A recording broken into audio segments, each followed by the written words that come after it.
जैसे ही ये टॉपिक अभी मैंने सुना, मुझे बाबा की एक बहुत अच्छी बात याद आ गई। साकार में बाबा कहा करते थे, बाप बच्चों को जिम्मेदारियां देते हैं, परंतु अपनी जिम्मेदारियों को जो बच्चे बाप को समर्पित करके पूर्ण करते हैं, उनकी जिम्मेदारी बाप स्वयं उठा लेते हैं। ये समर्पण भाव की बहुत गहरी विधि है। मैं जिम्मेदार हूँ, ये तो मनुष्य के मन में एक नेचुरल रूप से रहता है, चाहे परिवार की जिम्मेदारी हो या अपने कार्य व्यवहार की या कोई और।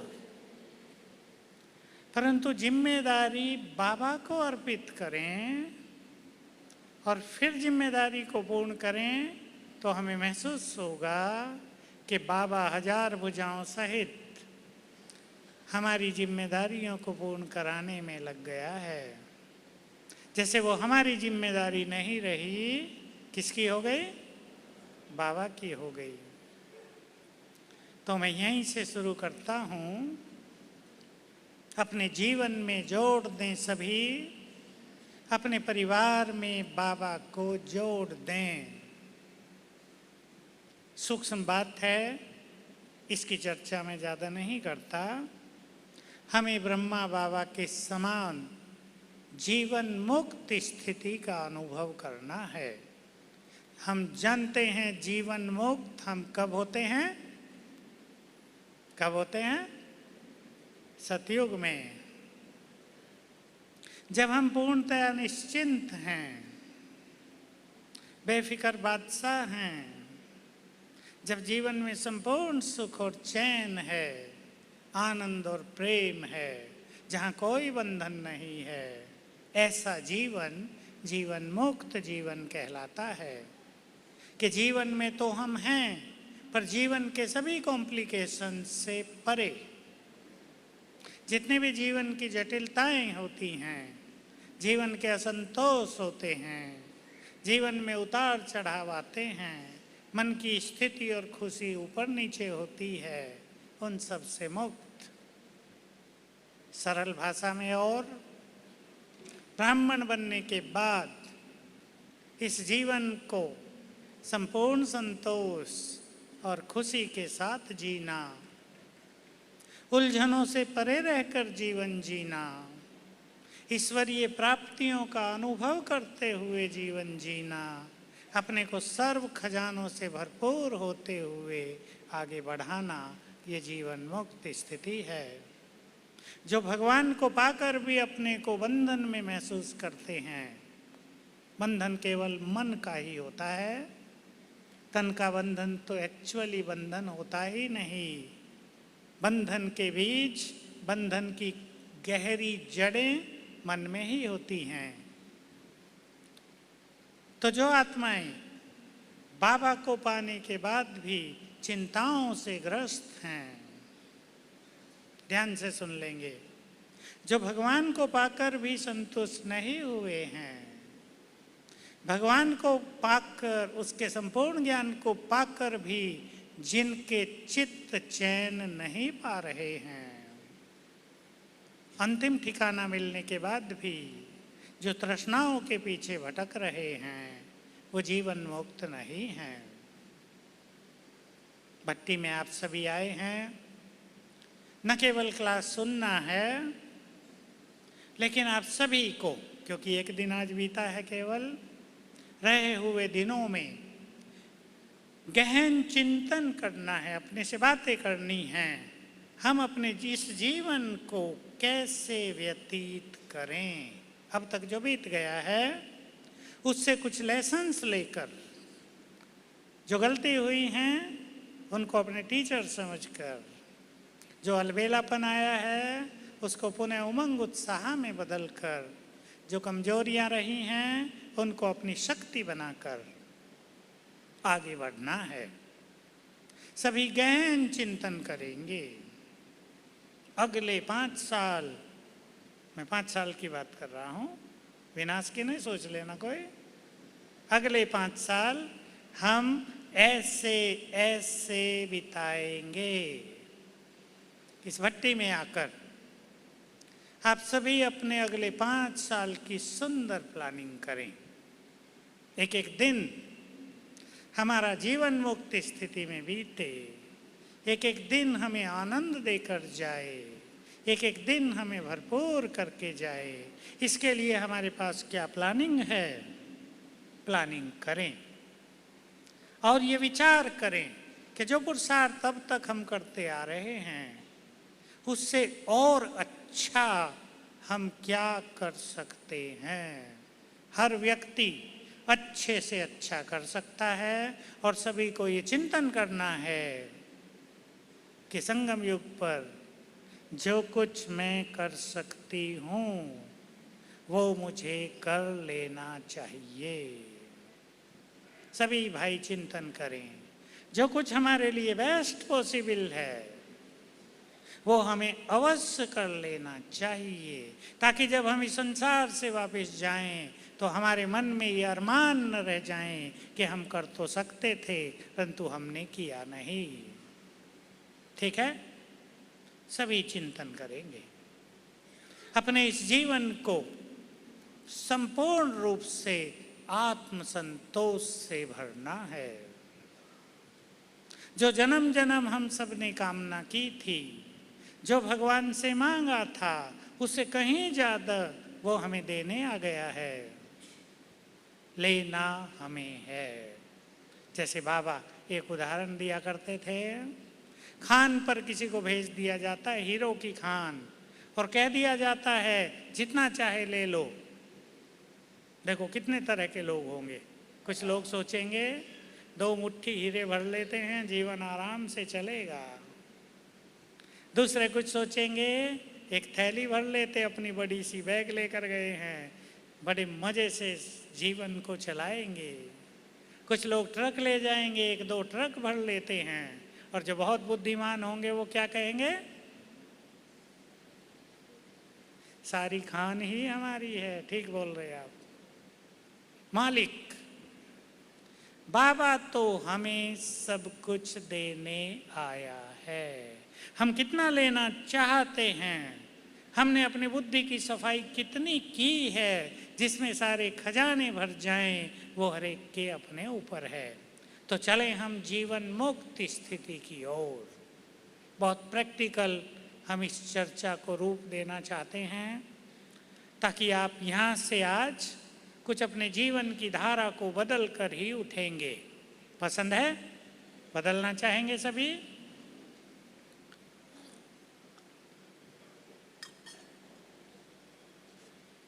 संसार के सभी बंधनों से मुक्त होने की एक ही विधि है।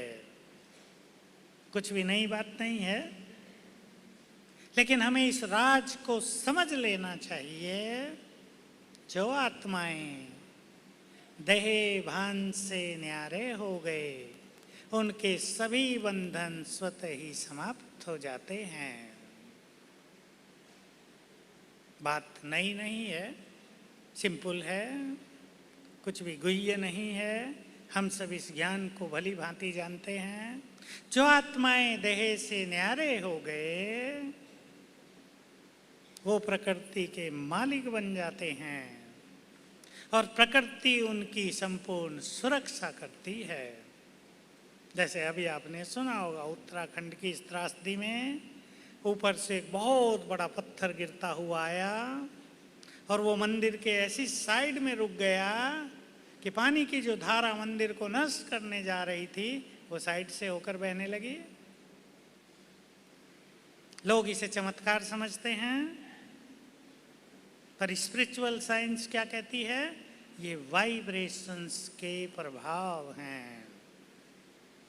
वाइब्रेशंस में बहुत जबरदस्त शक्ति होती है। हम सब इस बात को जान लें कि हम स्वयं को देह भान से न्यारे करने की प्रैक्टिस करते रहें। बाबा के इस महावाक्य की गुह्यता को समझ लें कि जब सवेरे उठकर तुम अशरीरी होने का अभ्यास करते हो तो तुमसे संसार को शांति का दान मिलता है। हमारी एक एक जो प्रैक्टिस है इसमें बहुत बहुत गुह्यता है। मैं एक का अनुभव सुना देता हूँ। किसी माता ने मुझे कुछ दिन पहले ही फ़ोन किया, मैं योगी बनना चाहती हूँ पर मेरा योग नहीं लगता। मैंने उससे पूछा दो चार बातें कि सचमुच चाहती है या ऐसे ही कह रही है? कि नहीं, मेरी दिली इच्छा है मैं श्रेष्ठ योग के अनुभव करूं। मैंने उसको एक छोटी सी बात कही कि 7 दिन तक हर घंटे में 2 बार मैं आत्मा यहाँ बैठी हूँ अपने स्वरूप को देखने की प्रैक्टिस करना। मुझसे किरणें फैल रही हैं, 1-1 मिनट बस 2 बार 7 दिन तक करना हर घंटे में। उसने किया, तब मुझे समझ में आया कि सचमुच योगी बनने की इच्छुक है और 7 दिन में ही उसका चित्त शांत हो गया, योग के आनंद प्रारंभ हो गए। मैं आप सभी को कहूँगा, जैसे ब्रह्मा बाबा ने आत्मिक दृष्टि का और स्वयं को देश भान से न्यारे करने का बहुत ज़्यादा अभ्यास किया, हम भी वैसा करें। हमें ये संपूर्ण विश्वास हो जाना चाहिए कि योग बल जैसा बल चारों युगों में कोई नहीं होता। संसार में ऐसी कोई समस्या नहीं है जो योग बल से ठीक न की जा सके। मैं क्योंकि लोगों को बहुत चीज़ें राय देता हूँ, समस्याएं लोग पूछते हैं, मुझे खुद आश्चर्य लगता है देखकर अनुभव, भोली भोली माताओं के अनुभव कि योग के बल से भयानक दिखने वाली समस्या समाप्त हो गई। तो मुझे भी ये विश्वास हो गया लोगों के अनुभव से कि संसार में ऐसी कोई समस्या नहीं जिसको योग बल से ठीक न किया जा सके। इसलिए आजकल संसार में क्योंकि समस्याएं बहुत बढ़ती जा रही हैं, इसलिए लोग जीवन मुक्त स्थिति का अनुभव नहीं कर पा रहे हैं। समस्याएं मनुष्य को बांध लेती हैं, वो बंधन का अनुभव कराती हैं, बुद्धि को फ्रेश नहीं रहने देती। सभी अपनी समस्याओं के बारे में बहुत सचेत हो जाएं। मैं एक बात हंसी में कहा करता हूँ, आपने सुनी होगी, समस्याओं को समस्या मानना ही सबसे बड़ी समस्या है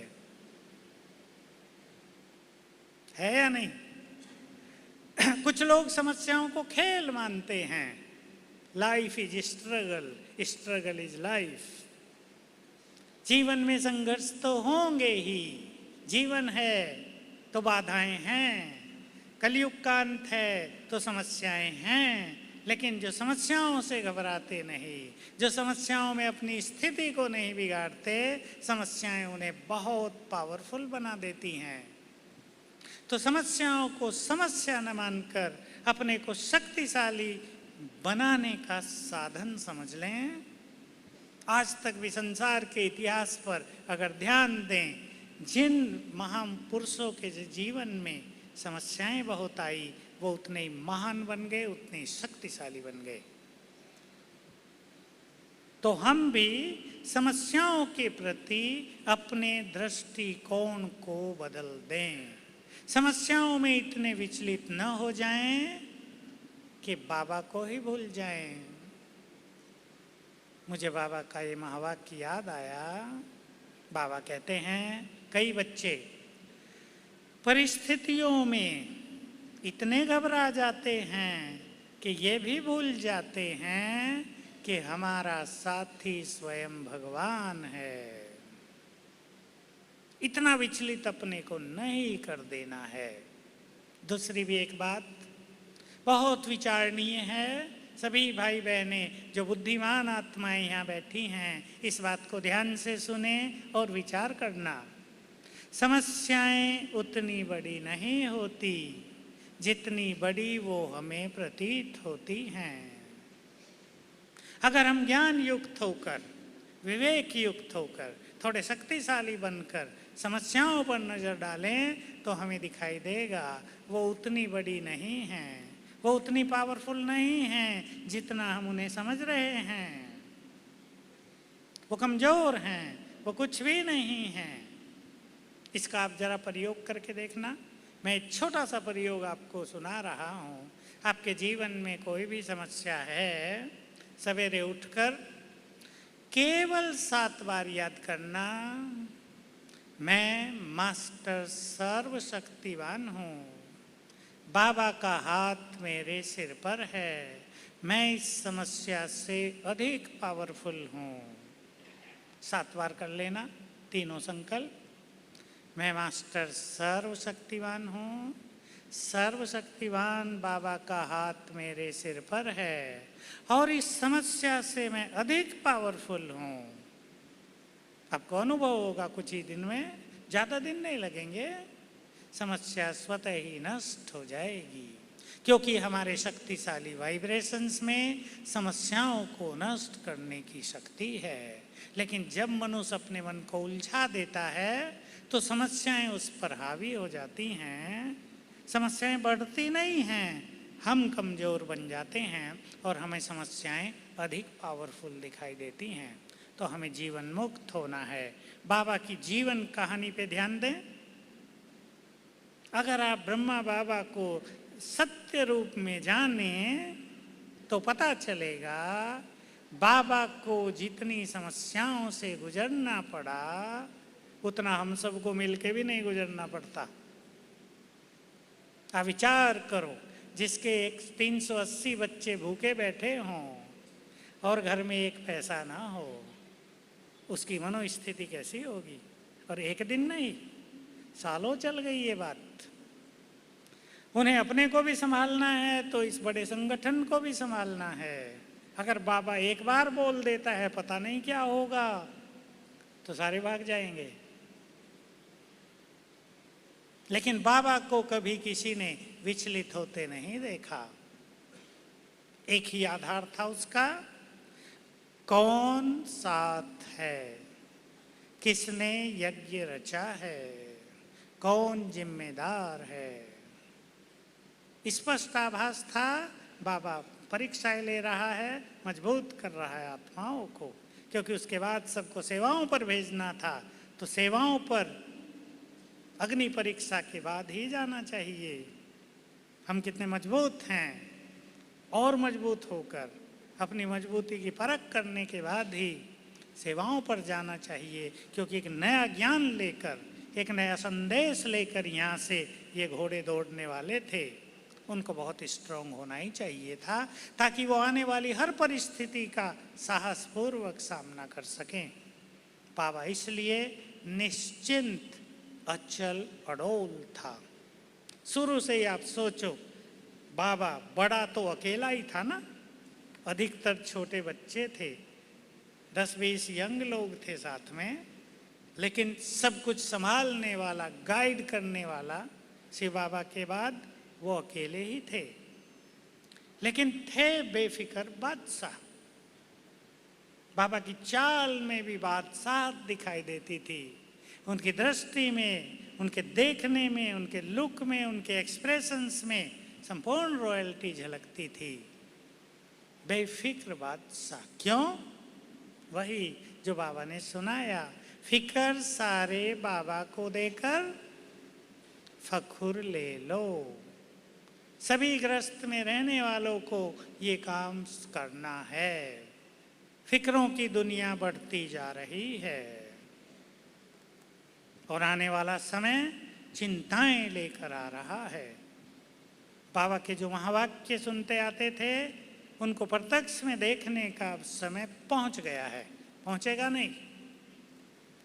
उत्तराखंड की त्रासदी में भी वो सब देख लिया जो बाबा कहते थे। बड़े बड़े मकान ताश के पत्तों की तरह गिरेंगे, नाव की तरह बहने लगेंगे, सोने की अंगूठी दोगे एक गिलास पानी नहीं मिलेगा, 10-10, 20-20 हजार रुपए देकर भी पानी पीने को नहीं मिल रहा था। कितने मर गए।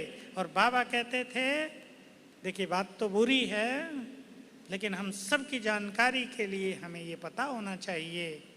बाबा कह आए हैं, बच्चे विनाश काल में ये संसार एक बार मेंटल हॉस्पिटल बन जाएगा, क्योंकि मन पर बहुत बुरे इफेक्ट इन विनाश की घटनाओं के होंगे। आप सोचो, एक माता की कहानी अभी सुना रहे थे, जिसके 2 बच्चे ठंड से उसके आंखों के सामने मर गए। अग्नि संस्कार करने का कोई साधन नहीं था, पानी में बहा के चली आई माँ।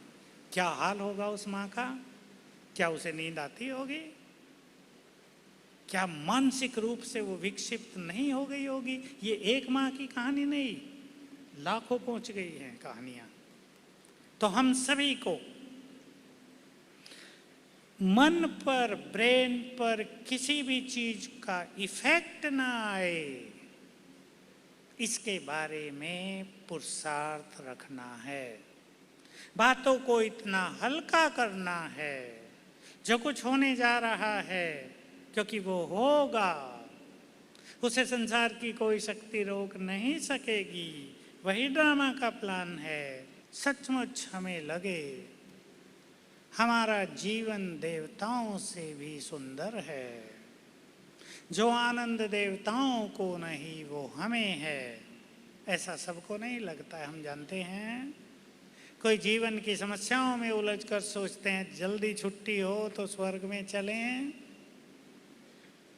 मैं कुछ छोटी बातें, छोटी भी और बहुत सुंदर, एटलीस्ट 5 पॉइंट फॉर्मूला, एक 5 पॉइंट का फॉर्मूला आपके सामने रखता हूँ, जिसको अपनाने से हम इस जीवन का संपूर्ण आनंद ले सकते हैं। हमें दिखाई देगा कि सचमुच हमारा जीवन देवताओं से भी सुंदर है। जो सुख देवताओं को प्राप्त नहीं वो हमें प्राप्त है। जो आनंद उनके भाग्य में नहीं वो परम आनंद हमारे पास है। जो ईश्वरीय शक्तियाँ उनके पास नहीं उससे हम सब भरपूर हैं। मुझे आज ही किसी ने एक छोटी सी कहानी सुनाई। एक प्लेन ऊपर उड़ रहा है, प्लेन में थोड़े से लोग हैं, 10-20, एक छोटी बच्ची भी है। क्योंकि प्लेन छोटा है तो हिलने डुलने लगता है, जरा हवा तेज चलती है, सभी लोग घबरा जाते हैं, चिल्लाने लगते हैं, पर ये छोटी बच्ची बड़ी निश्चिंत बैठी है। थोड़ी देर में प्लेन बैलेंस में हो गया। सभी ने इस बच्ची से पूछा, हम सब बड़े होकर भी घबरा रहे थे कि मरे गए गिरे, अब तो खत्म हुआ, और तुम बड़ी निश्चिंत बैठी थी। उसने कहा, जो प्लेन का कैप्टन है वो मेरा पापा है, और मैं जानती हूँ वो बहुत एक्सपर्ट है। हमारे जीवन के प्लेन का कैप्टन कौन है? स्वयं भगवान, जिसने बना लिया हो। सरल भाषा में जिसे कहते हैं जीवन नैया का खिवैया। हमारे जीवन को चलाने वाला स्वयं भगवान। अगर हम जीवन की बागडोर उसके हाथ में दे दें तो क्या बेफिक्र बादशाह नहीं बन जाएंगे? चिंताएं माँ हो रही हैं, अनेक माताओं को चिंताएं हैं या नहीं? क्या कहेंगी माताएं? हैं, क्योंकि मेरा मेरा है। इसलिए बाबा ने बहुत बार कह दिया, इस मेरे को तेरे में बदलो। कहने से तो नहीं होगा, ये सूक्ष्म साधना है। सभी माताओं को कह रहा हूं, पहले प्रैक्टिस शुरू करो। ये बच्चे मेरे बच्चे नहीं, ये सब आत्माएं हैं, शिव बाबा के बच्चे हैं। मेरे हैं तो मुझे चिंता है। प्रैक्टिस शुरू करो। ये सभी आत्माएं अपना अपना भाग्य साथ लिए हुए हैं, केवल हम इनकी पालना करने वाले नहीं। हम तो निमित्त हैं केवल। सबके साथ उनका भाग्य चल रहा है। जिसका भाग्य ढीला है, आप चाहे करोड़पति हैं, अपने बच्चों को सुखी नहीं कर सकते। और जिसका भाग्य श्रेष्ठ है, आप चाहे गरीब हैं, आपके बच्चे एकदम आगे निकल जाएंगे। भाग्य सबका अपना अपना है। मेरे बच्चे नहीं, सब शिव बाबा के बच्चे हैं। और एक चीज प्रैक्टिकल मैं आपको कराना चाहता हूं, जो भी आपके पास साधन हैं, माताओं के पास बहुत चीजें होती हैं जो छुपा के रखी रहती हैं, सब माताएं जानती हैं, बताने की जरूरत नहीं आपको, आप उन्हें अपने ही पास रखना।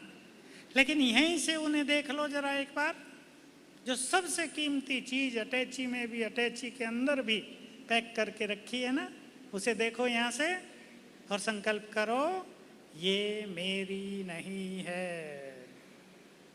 कर सकते हैं? काम थोड़ा मुश्किल है क्योंकि आपकी है वो। हो सकता है आपने कमाई हो सकता है बहुत मेहनत से तैयार की हो।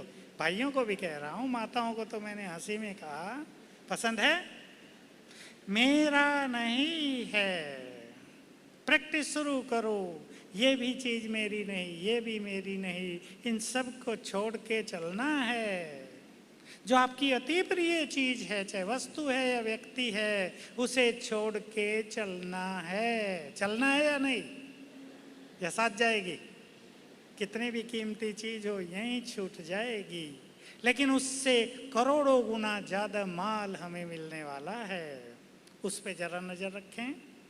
हर चीज, चाहे आपके कपड़े ही हैं ना, साड़ियां हैं पहनने की सिंपल, ये मेरी नहीं हैं, केवल पहनने के लिए मिली हैं। ये नहीं होंगी तो और होंगी। कल ये नहीं था, आज है, कल नहीं रहेगा। चिंतन के द्वारा इस मेरेपन को तेरे में बदलना है। मुझे याद आ गई बात, मैं जरूर कहता हूँ। अभी हमारे शांतिवन का एक भाई कश्मीर घूमने गया था। अभी अनुभव देखो आप, सीख लें सब इससे। बर्फ में फंस गया, कहा 25 लोग मेहनत कर रहे हैं मुझे निकालने की, नहीं निकल पा रहा। अचानक उसको याद आया, बाबा आ जाओ। और बस पता नहीं कोई नाव आई बर्फ पे चलने वाली थी या क्या, उसने बताया, उसको निकाल के ले गए। मनुष्य मनुष्यों को मदद नहीं कर पाएंगे, केवल बाबा। इसलिए अब आदत डाल लें बाबा के बल भरोसे पर जीने की। जो मनुष्यों के भरोसे पर जिएंगे उन्हें बहुत परेशानियां होंगी, क्योंकि मनुष्य को साथ नहीं दे पाएगा। मुझे कुमार ने कहा, कुमार ने खुद अनुभव सुनाया कि भाई मैं सोचता था मेरी कोई साथी होनी चाहिए, शादी करूं, अकेला हूं, बीमार होता हूं तो क्या करूंगा। कहा भी मैंने देखा, एक व्यक्ति बीमार था, उसके 10 परिवार के लोग साथ बैठे थे, वो पेट दर्द से तड़फ रहा था, 10 के 10 देख रहे थे, कुछ कर ही नहीं रहे थे। क्या करते उसके पेट दर्द में? उसका ले थोड़ा लेंगे कि आधा मुझे दे दो। मनुष्य को सदा साथ नहीं दे पाएगा, केवल बाबा, केवल बाबा। एक और अनुभव सुना देता हूँ। एक बहन रहती है ऊपर अपने कमरे में कहीं, उसके दरवाजे के आगे एक बहुत बड़ा सांप आ गया। सांप, यहाँ के सांप थोड़े खतरनाक होते हैं, दिख रहा था, बहुत भयानक है। उसके सिर पे भी 3 छतरियाँ जैसी थी और वो आ गया। उसके घर में गीत बज रहा था, शिव आपदा हरण, शिव का गीत है ना, उसकी ट्यून सुन के वो सांप आ गया और बैठा है। अब वो घबरा गई, दरवाज़ा तो जाली का बंद था। उसने हम सबको फ़ोन किया, हम सब थे किचन में, किसी को आवाज़ नहीं जा रही थी, फ़ोन की आवाज़ घंटी नहीं सुन रही थी। जब 5-7 मिनट हो गए और वो परेशान हो गई तो उसको याद आया बाबा, पहले नहीं आया था। और बाबा याद आते ही उसे प्रेरणा आई कि ये गीत बंद करो। उसने गीत बंद किया और सांप 1 सेकंड में वहां से चला गया। किसने मदद की? तो जब तक हम मनुष्यों को देख रहे हैं तब तक हम बेफिक्र बादशाह नहीं बन पाएंगे। ब्रह्मा बाबा की पहले नंबर की आत्मा है ना, ये पहले नंबर का शिव बाबा पर उनका विश्वास अचल अडोलता बहुत बड़ी चीज थी। दूसरी चीज पर चलें। हमें एक बात पे सभी को बहुत ध्यान देना है और वो है हमारी प्योरिटी। मैं आपको इसको इस ढंग से कहूँगा, जैसे योग का बल संसार में सबसे बड़ा बल है, सेकंड नंबर बल है प्योरिटी का बल। ये भी पहले नंबर का ही बल है, सेकंड भी क्यों कहें। प्रकृति की वास्तविक शक्ति भी प्योरिटी है। मैं आप सबके ध्यान में ये बात दिलाना चाहता हूँ, अगर सभी यहाँ बैठे हैं, अगर कहने की बात नहीं, पवित्रता को धारण किया हुआ है तो अपनी पवित्रता को बल बनाओ। पवित्रता सबकी बल नहीं है, क्योंकि अगर हमने पवित्रता को अपना तो लिया लेकिन हमारे मन में व्यर्थ संकल्प चलते हैं, साधारण संकल्प चलते हैं, हमारी भावनाओं में कुछ निगेटिविटी रहती है, हमें क्रोध आता रहता है, या हमारी दूसरों के प्रति अवगुणी दृष्टि रहती है, या दैहिक दृष्टि जाती है, तो प्योरिटी की जो सूक्ष्म शक्ति है वो नष्ट होती रहती है। पवित्रता बल नहीं बनती। हमें अपनी प्योरिटी को अपना बल बनाना है तो व्यर्थ और साधारण संकल्पों से परे रहकर श्रेष्ठ स्वमान के संकल्पों में रहना है। प्योरिटी को बल बनाएं। बहुत लोगों की जो शिकायत है कि हमने पवित्र जीवन अपना लिया लेकिन घरों में संघर्ष है। सत्य तो ये है कि जिस घर में पवित्र वाइब्रेशंस फैलते हों वहाँ सुख शांति होगी ही।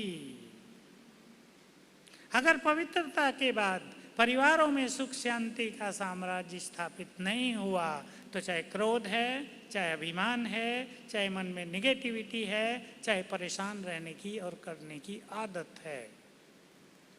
अपनी प्योरिटी को बल बनाएं। जो भी ये मेरी बात सुन रहे हैं, मैं उन सब से अपेक्षा करता हूँ कि संसार को पवित्रता के बल की जरूरत है।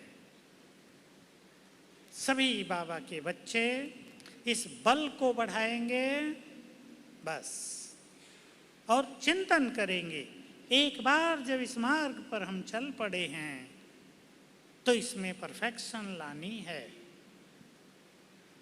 चल भी रहे हैं और ढीले चल रहे हैं, चल तो दिए, पीछे मुड़ेंगे नहीं, लेकिन कुछ प्राप्त नहीं हो रहा है तो जीवन में जीवन मुक्त स्थिति का अनुभव नहीं होगा। हमारी प्योरिटी हमारे लिए परमानंद है। हमारी प्योरिटी हमारे लिए संघर्ष नहीं है। अगर किसी की प्योरिटी उसके लिए संघर्ष है तो प्योरिटी का बल नहीं अनुभव होता। बहुत ध्यान देंगे। और इसके लिए मैं 2 ही बात कहूँगा, ज़्यादा नहीं। अमृत वेले का सभी परम सुख प्राप्त करें। अमृत वेले की शीतल प्रकृति हमारी कर्मेंद्रियों को शीतल करती है, हमारी वासनाओं के कीटाणुओं को नष्ट करती है। इसलिए जिन्होंने पवित्रता का मार्ग अपनाया है उन्हें सवेरे सोना नहीं चाहिए। दूसरा, मुरली का रस। केवल मुरली पढ़ ली, इससे बहुत आनंद नहीं आता। मुरली ज्ञान वृद्धि के साथ साथ आत्मिक सुख बढ़ाने वाली है। रोज सवेरे स्वयं को इस सुख से भरपूर किया करें।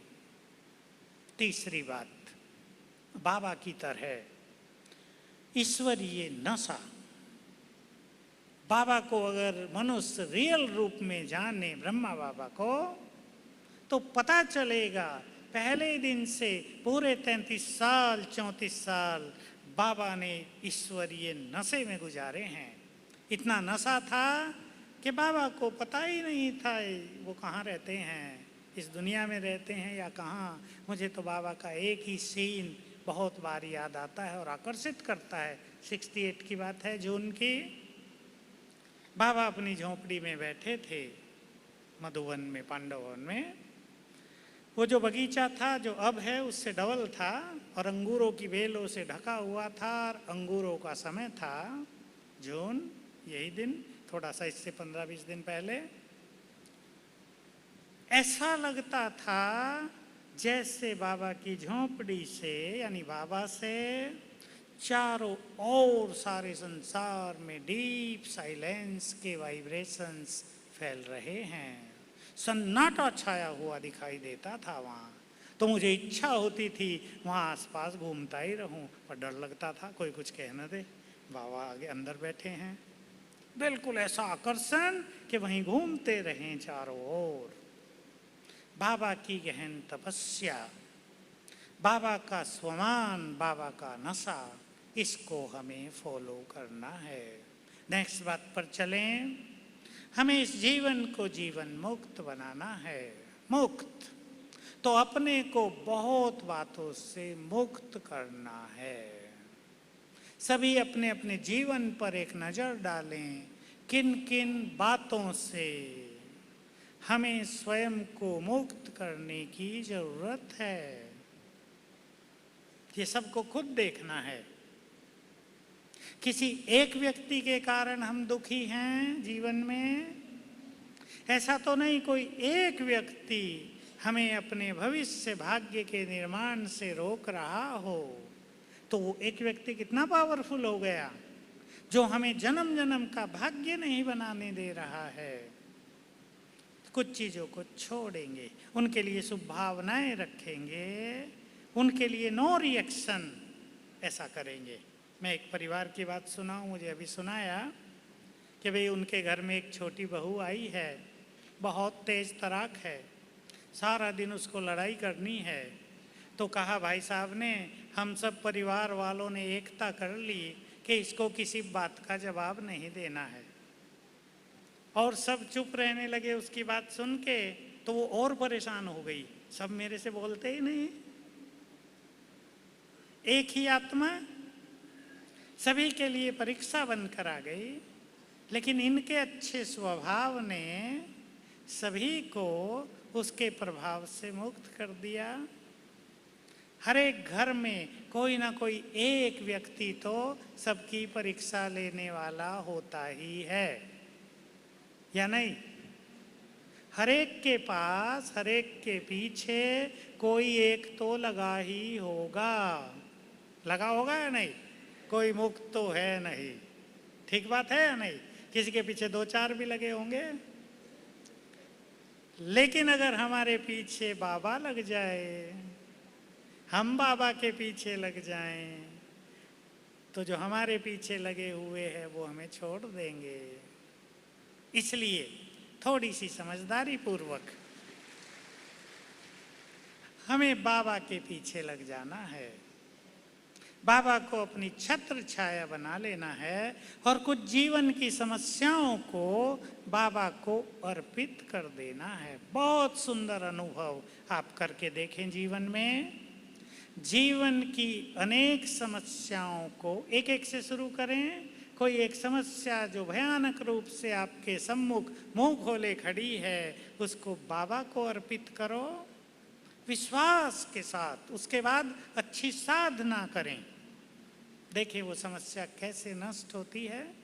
लोग गलती क्या करते हैं, जान लें आप गलती क्या हो रही है कि बाबा को समस्या अर्पित की, विश्वास कम है, पता नहीं बाबा करेगा या नहीं, और साधनाएं नहीं हैं, इसलिए बार बार वो समस्या लौट कर वापिस हमारे पास आ जाती है।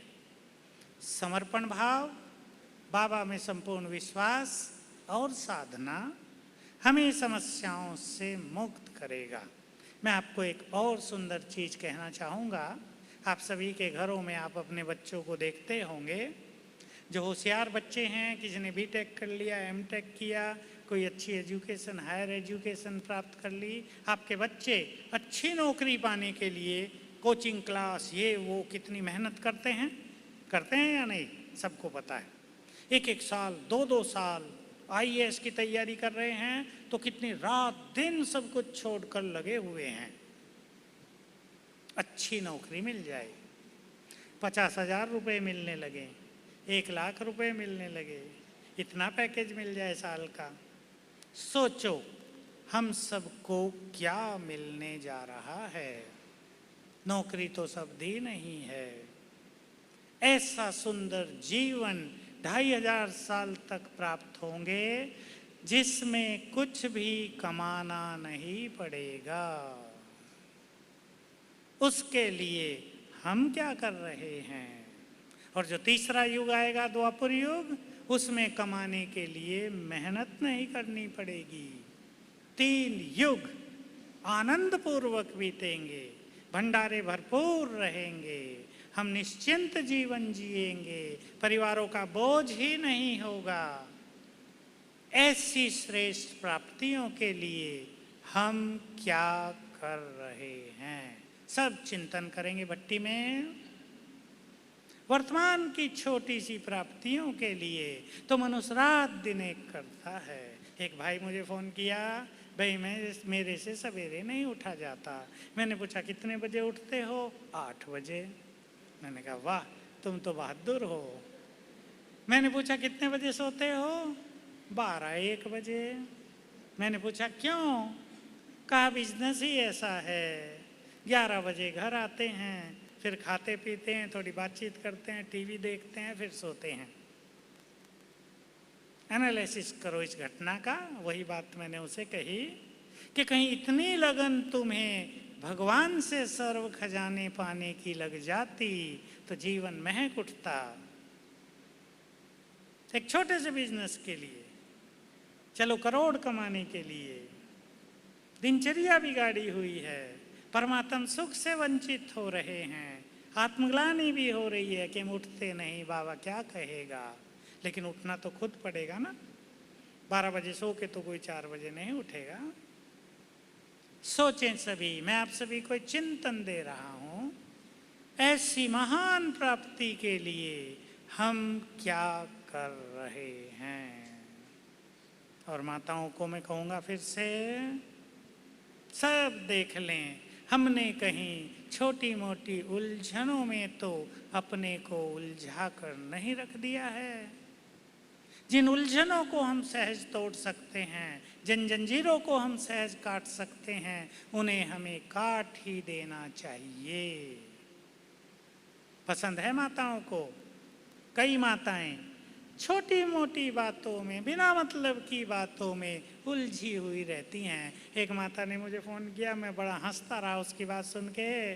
कहा मेरी बेटी की बेटी की बेटी, चौथी पीढ़ी, पढ़ती नहीं है, मुझे उसकी बहुत चिंता रहती है। मैंने कहा मुझे तो ऐसा लगता है कि सारे संसार को चलाने की चिंताएं आपने ही ले ली हैं, फिर ऊपर वाला क्या करेगा। अपने को बिना मतलब की बातों में उलझाएं नहीं। जिन्हें अपनी चिंता खुद करनी चाहिए वो तो कर नहीं रहे और सारी चिंता आपने खरीद ली है। इसकी जरूरत नहीं है। हम अब बाबा के बन गए हैं, उससे हमें सब कुछ प्राप्त कर लेना है। संकल्प करें आप बहुत गहराई से। आप सब जानते हैं हमें क्या करना है, इसलिए ज्ञान और योग के बहुत अच्छी प्लानिंग करके इस भट्टी से आप लौटें। जैसा मैंने शुरू में कहा, पुरुषार्थ की धारा बदल कर लौटेंगे। जिस तरह से आज तक जीवन चलता आता है वैसा अब नहीं चलाएंगे, उसमें परिवर्तन लाएंगे, चिंतन को बदलेंगे। लास्ट बात, मनुष्य का निगेटिव चिंतन ही मनुष्य को कष्ट दे रहा है। हमारा निगेटिव चिंतन खुशी को छीन रहा है। और मुख्य बात सभी को जाननी चाहिए, हमारा निगेटिव चिंतन समस्याओं को क्रिएट कर रहा है। हम निश्चिंत जीवन जीना चाहते हैं, ईश्वरीय सुख चाहते हैं, जो बहुत सुंदर चीज है, सचमुच देवताओं से भी श्रेष्ठ अनुभूति है। तो हम अपने चिंतन को पॉजिटिव करें और इस संकल्प के साथ अब योग करेंगे कि बाबा हमें सब कुछ देने आया है, मुझे उससे सब कुछ लेना है। ओम शांति।